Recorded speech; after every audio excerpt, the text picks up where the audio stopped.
This is an aqueous equilibrium review. We are going to look at how a common ion effect problem works, how to do a titration curve, and how to work with Ksp on a basic level. We're not going to go too deep into that, but how we apply some of the introduction material on that. So here's our first problem. As always, I encourage you to pause the video and try to work ahead to see if you are performing these problems correctly. So what would be the resulting pH of a 750 milliliter solution made up of 0.85 molar HClO and 50 grams of LiClO? And then they give you a Ka. Okay, so what's going on here? Identifying what you have is really, really important. So right away, I noticed that this is a weak acid. Why? Two things. One, I've recognized that it's not a strong acid. I have some of those memorized. But it gives me a Ka. And Ka always means it's a weak acid. This, because it starts with a metal, is a salt. So how does this work? Well, if you haven't kind of noticed, is that there's some commonality right here. ClO. So ClO is probably present. Also, the more we do this, the more we realize when we have a K value that we're probably using that substance or a form of that in some way. So here is what's happening. I have a weak acid that's going to break apart like so. And I have a salt that would break apart into these ions. Okay? The difference is that this one is more like that because it starts with an alkali metal, it will completely dissolve. So I need to figure out what am I going to be using. Well, here's the big key to this. If you're ever stuck, I want pH. So of all of those ions and species out there, what is the only thing that will give me pH? H+, right? This is the one. So this is my equation. So let's talk about what I have and what I don't have.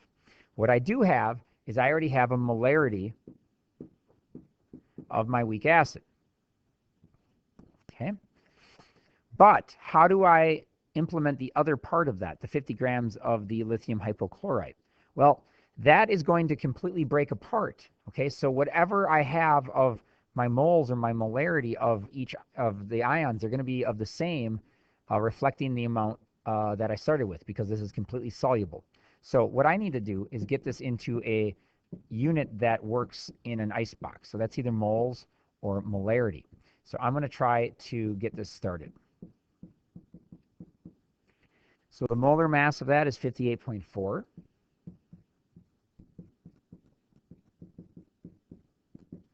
And now we calculate that out, and we get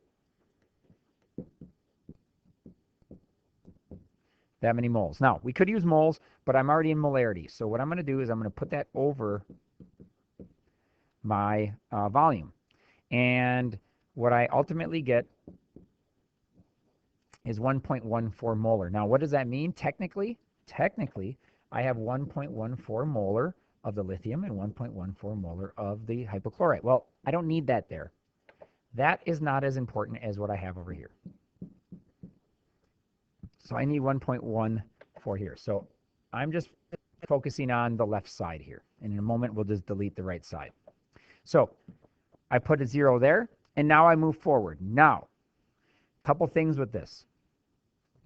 You could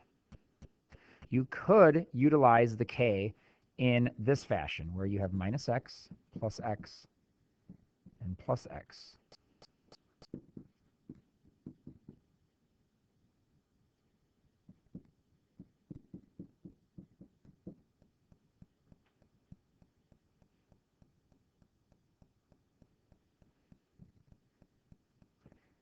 And then you take those and you make it equal to a K value. But what you need to recognize always is that, what is a buffer? A buffer is when you have an amount of an acid in a conjugate base or a base in a conjugate acid. So when you have amounts of the conjugate pairs, you can simply plug this into a Henderson-Hasselbalch equation. And you need to recognize that. So we're going to do that instead.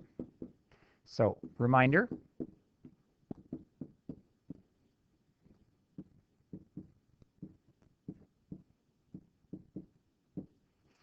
pH equals pKa plus log of the concentration of the base over the concentration of the acid.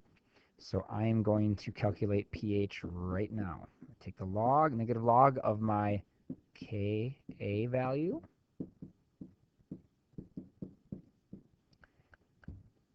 Many people have questions about what is the acid and what is the base. Remember that the acid always loses an H.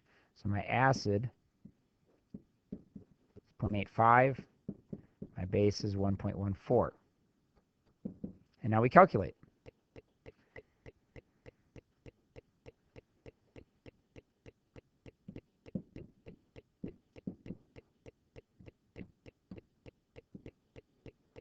And we get a pH of 7.67.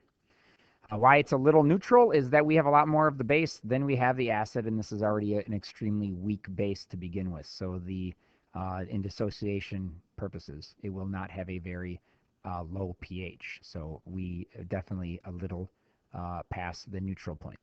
So it is very important to recognize when you have conjugate partners that you can plug this into a Henderson-Hasselbalch equation. All right, when talking about aqueous equilibrium, it is extremely important to be able to work yourself through a titration curve. Now, you should be expected and be able to work off of prompts instead of just have a free-flowing titration curve where you have to come up with your own points. If you have questions that are asking you to come up with a pH in certain situations, you should be able to determine that. The first thing you want to do is break down what you have. So let's read the top sentence here. It says a titration is performed by adding 0.35 molar NaOH, so that's my strong base, to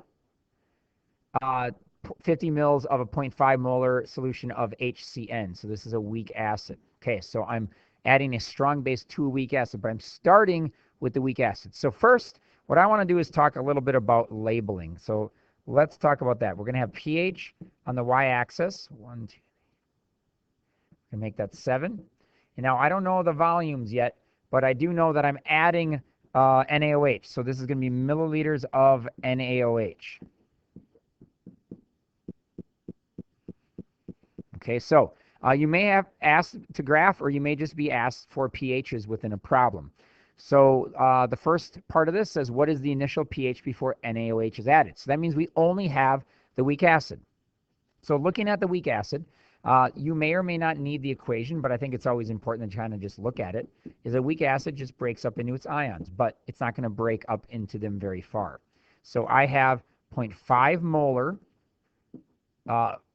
as an initial concentration. I can work through this whole thing and add my x's and subtract. The longer you do this, the more you're going to realize that this is just initial. When you have an initial amount, it's just x squared over initial minus x equals your k. So it's x squared over initial minus x equals my Ka value. We make an assumption, and we cross out that x. My x is going to equal H plus, and we get a value of 1.76 times 10 to the negative 5th.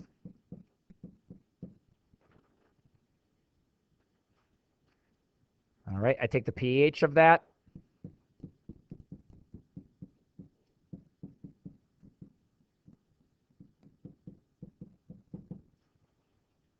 And I get 4.75. Okay, so we could plot that now, or we could plot that later. I'll quickly plot it right now. So that's about there. There's no NaOH that's been added, and my pH is just under 5. Okay, now a type of problem that you should be responsible for is what happens when you start adding your strong base. So this is a strong base. What is the formula? What is the equation? So when you add a base to an acid, you have to make sure that you have each one. So this is my acid. Weak acids and bases stay together. Strong acids and bases only have the H plus or the OH minus in the equation. Okay, so I'm going to drive it to the right because it's a strong base. So then I'm going to make water, and I'm going to make the cyanide ion. Okay, this is where you need moles. So we're going to do a little trick. I'm going to bring this up, and we're going to do millimoles. Okay, so because titrations are usually done in smaller volumes, such as milliliters.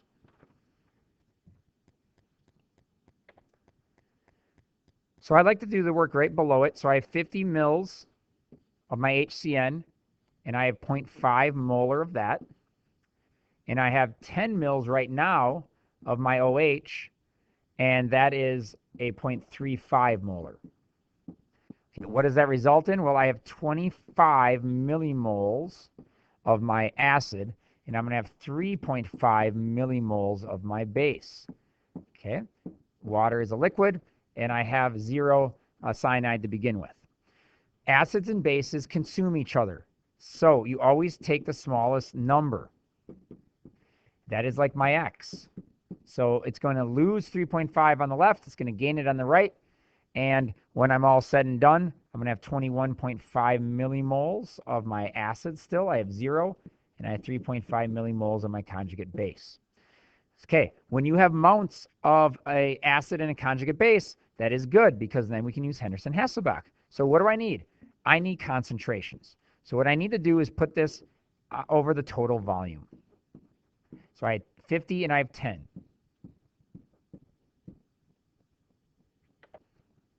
So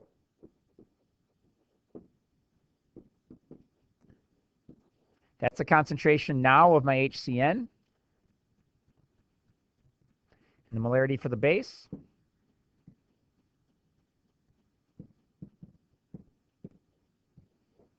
So now that I have the concentrations of my acid and my conjugate base, I can plug it into a Henderson Hasselbalch equation. So pH equals negative log of my Ka plus the log of my base over my acid. If I calculate that out, I get a pH of 8.42.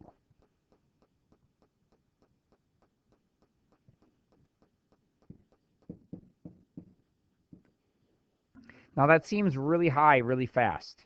If you're wondering, like, whoa, that went really high. The Ka is so small that this is going to become basic quite quickly. Okay, so I'm going to plot this eventually. I don't quite know what my scale is going to be yet. So sometimes it's a good idea to just mark down my volume so I know. So this is that pH at that many milliliters. Okay, let's take a look at my equivalence point. By far the most complicated of the problems. So I broke this down for you. First, what is the volume? What volume is required to reach the equivalence point? This is the easier portion of this. Why? When you want to reach the equivalence point, it's MAVA equals MBVB. So all you need to do is plug this in. I know the molarity of my acid. I know the volume of my acid. I know the molarity of my base. And I don't know the volume of my base. So that is going to be 71.4 milliliters. And that is when the moles of my acid equals the moles of my base. Okay? The second part is the trickier part, but we needed to know the volume so we can plot it on the pH versus volume graph. Okay, so what is the pH at the equivalence point? The equivalence point, again, is when I have moles of A equaling moles of B, the acid and the base. So they should be equal. Okay, so let's take a look at what our equation is. We're going to use the same one that we did before. I have my weak acid. I take my base, and I drive it to the other side. Okay, well, what do we have? We know already that we had 25 millimoles of HCN. Well, if you multiply 0.35 times 71.4 from above, you'll note that it's also 25. But I won't need to do that because the equivalence point, they have to be equal. So they consume each other.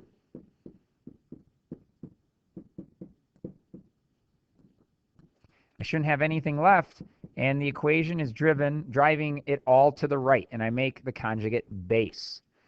All right, so what do I need? I always need concentration. So when I have moles, I need to put that over the overall volume. So I have 50 mils of my acid plus 71.4 mils of my base.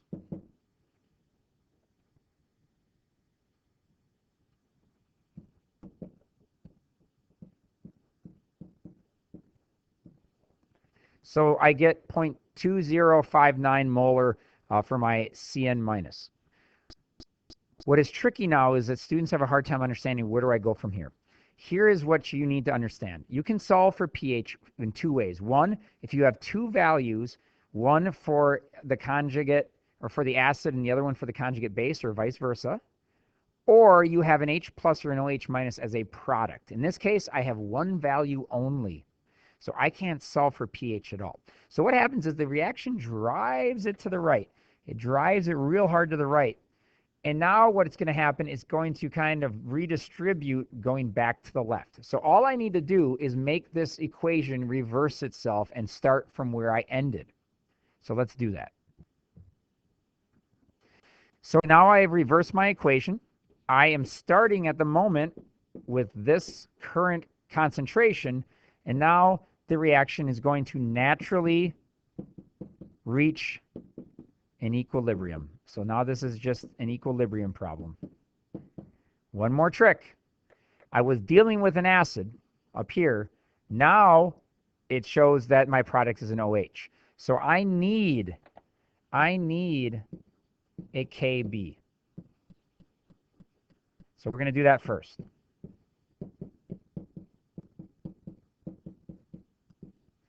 So KB and Ka, when you multiply together, always equals the water constant, which is 1 times 10 to the negative 14th. So I am going to solve for that by putting the Ka on the bottom, and I'm going to get 1.61 times 10 to the negative 5th. So that's now my Kb, and that's going to equal my x squared over 0.2059 minus x from the icebox. I solve for x, which equals my OH minus, which matters the most to me for pH, and I get 0.00182. And now I'm on my way.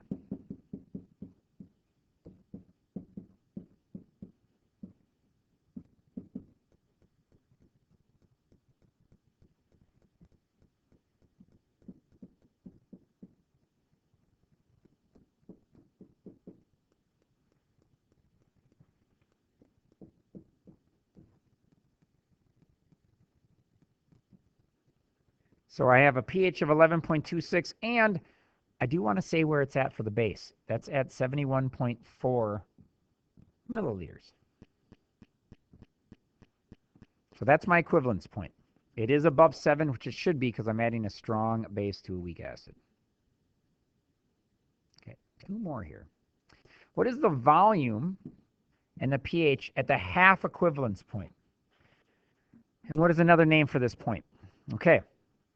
This one shouldn't be nearly as complicated as it initially sounds, okay? The volume, if it says the half equivalence point, it's half of the amount. It's when you reach the halfway point between converting your acid to the base. Half of it's been converted, half of it hasn't. So if my volume is 71.4 milliliters, if I divide that in half, I get roughly 35.7 milliliters, okay? Well, when you're looking at this, if you understand a little bit about titration curves, I know that the shape's going to look something like this. And if this is the equivalence point, this is going to be the half equivalence point, right there, right in the middle of that flat region, which we call the buffer region. Okay, well, what that is that is the pKa. Okay, that's how we figure that out. And there's a lot of ways that we could do that. and how we could figure it out. But for the most part, at that point, pH equals pKa. Okay, so simply put, I take negative log of my Ka, and I will get a pH.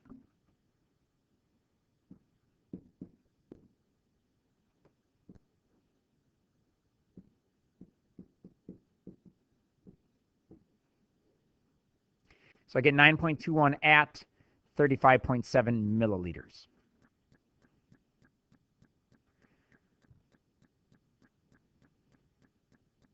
Okay, the last question is, what is the pH after 75 milliliters? So if you remember that the equivalence point was at 71.4, so this is after the equivalence point. So what that is going to say is that we're going to have leftover base, and all of our acid is going to be consumed. So how does this look, though, and how do we do this? So this is the last type of problem that you would have to know on a titration curve. So I do the exact same equation, but this isn't going to require as much work. I know that I have 25 millimoles. What I don't know is how many millimoles of my base I have right now. I started with 30.35 molar, and I'm using 75 milliliters. So that, as a result, is 26.25 millimoles. I started with 25 millimoles of my acid. As always, acids and bases consume each other, so you subtract the least amount. So in theory, if I did all of this the same way as before, now I don't have any acid, and I have 1.25 millimoles of my strong base left.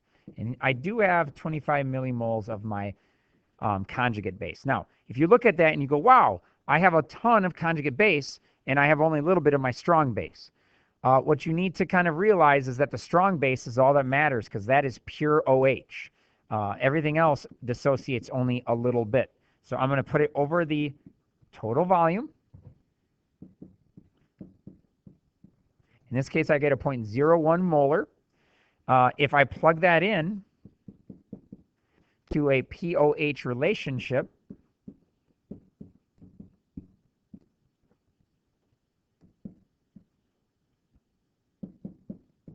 I get a pOH of 2. So that means that pH equals 12 at 75 milliliters. So we're going to go up and we're going to plot all of these points quickly. So I'm going to plot all 3, I believe, or 4 that we did not plot yet, and then try to make a general curve on this. Okay, so I made a scale on my chart here just based on the numbers that I already got. So I just went up to 100, even though that's not the number that we left off on. So I'm actually going to start at the equivalence point, which is 71.4, and this isn't going to be exact, but it'll be kind of close. So I had 11.26 for my pH. So that's about there. Then the half equivalence point was half of that. So it should look about where half the volume, which was at 35.7. And then we did a 10 milliliter one at 8.42. And then a final one that we did was 12 milliliters, or 12 for my pH at 75.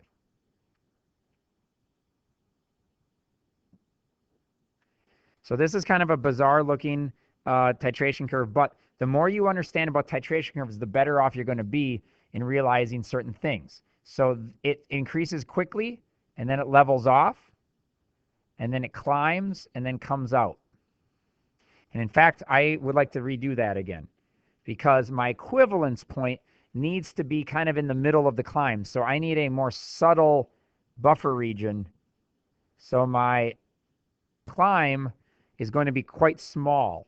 So that's kind of what my curve looks like. It's not a great looking curve, but it's the numbers that I'm dealing with, because this is an extremely weak acid. So the base that's being added to it has a great effect on it. Okay, let's turn our attention onto some Ksp problems. First problem is, what is the Ksp expression for a gold phosphate, gold 2 phosphate? So what you need to know is that every time you are looking at a salt, which is a metal and a non-metal, or sometimes you'll see some polyatomic ions, is that you are always starting with it being a solid. And then the idea is, as you drop it into water to dissolve, that there's a chance that it can break up into its ions. So these would be its 2 ions. This is AQ. These are aqueous because they are dissolving in water. And then I need to make sure these are balanced. So I have to balance element and charge. So that's what that would look like. Well, if I asked you to do an equilibrium expression, we always do the products on the top and the reactants on the bottom. What we don't include are solids and liquids. We include gases and aqueous solutions or ions. So a solubility product expression would simply be the ions in this case. You have to make sure that you include the exponent, which is the coefficient from the balance equation. So that is my Ksp expression. And that's it for that first problem. Let's take a look at the next one. What is the molarity, molar solubility of Ag2S? And they give you a Ksp. And that is an extremely small Ksp, meaning this is extremely insoluble, but a little bit will dissolve. You need to understand what molar solubility is. It's the max that will dissolve. It's the max that will dissolve. It's the max concentration of your ion. Okay, how much can you dissolve? What is the saturation point? Okay, so there's a lot of ways you can go about doing this. First, if you break this up, you're going to have Ag2S, and you're going to break it up into its ions, if this helps. And you need to make sure that's balanced. If you're looking at the Ksp expression, just to make sure we're on the same page on this, it would look something like that. Now, you don't have to necessarily do this, but an icebox works really well. As always, what do we keep saying in equilibrium problems? If you have a K, that means that you're going to have X's on your equilibrium line. If you are asking to be solving for a K, then you need to have all of your icebox filled out beforehand. So this is what we know. Before that salt dissolves or dissociates, we don't have any ions. Then it dissociates. So it's very important that you are keeping track of your coefficients. This is the relationship from one to the next. The Ag is going to be 2x, and the S is going to be x. So now I'm going to come over here, and I'm going to plug this into my Ksp expression. So we'll change colors here, and we are going to match this up. So this is my Ksp from above. This was my Ag2 plus squared because of that.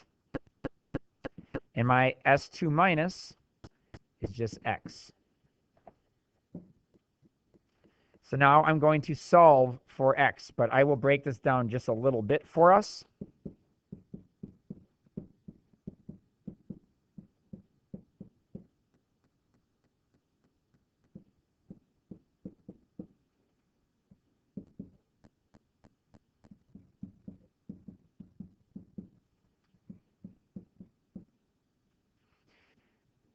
So dividing it by 4 and taking the cube root, you will ultimately get x equaling 1.14 times 10 to the negative 17th molar. And that is the concentration, the maximum concentration for Ag2S. If you were asked for each ion, by the way, then the silver would be doubled because you'd have 2 of those. So it'd be 2.28 times 10 to the negative 17th molar versus the 1.14 times 10 to the negative 17th molar for the sulfide ion. So that's how we deal with molar solubility. Our last problem is a little trickier. It says, what is the molar solubility? So that means I'm looking for X. I'm looking for the concentration of my iron 3 hydroxide in a buffer solution with a pH of 10.7. And they give you a Ksp. Now, you can take a look at this and get extremely confused, or you can slow down and just think to yourself, okay, first I need an equation. I always need an equation. So when it gives you Ksp, you need to realize that you're taking your salt and you're breaking it up into its ions.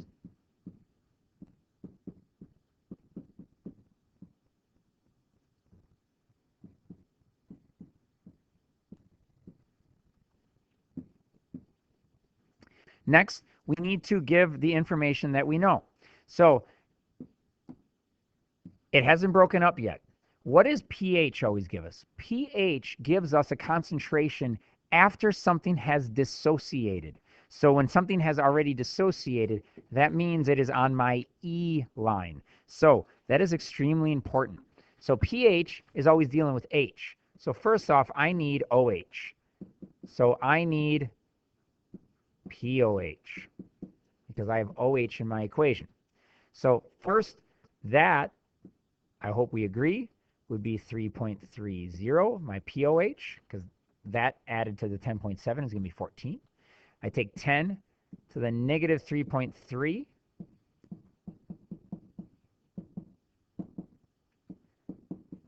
And that's going to give me the concentration of my OH minus. That plugs into my E line. Okay, how does the rest of this work? Well, like in any icebox, what is my change? My change is my relationship of my coefficients. So that's what that's going to look like right there.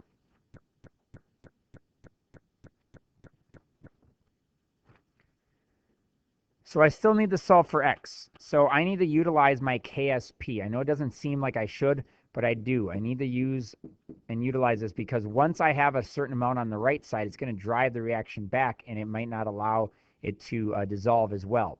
So my Ksp expression, if it were asked of you or not, looks like that. So if I plug in the values that I know right now, I have 2.6 times 10 to the negative 39 for my Ksp. I don't know my x, which is representative of the molar solubility of the entire compound.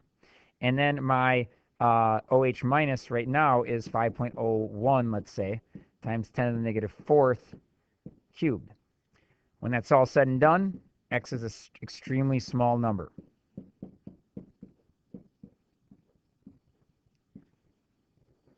So this actually has a little bit of a common ion effect in it, in the idea that the OH is already present, and it's going to drive it back to the left, or more of like a Le Chatelier effect. So these are some additional Ksp problems that we could be utilizing. So this review covered what happens when you add a salt to its a corresponding acid, how do we make a titration curve, and how do we deal with some introductory Ksp problems.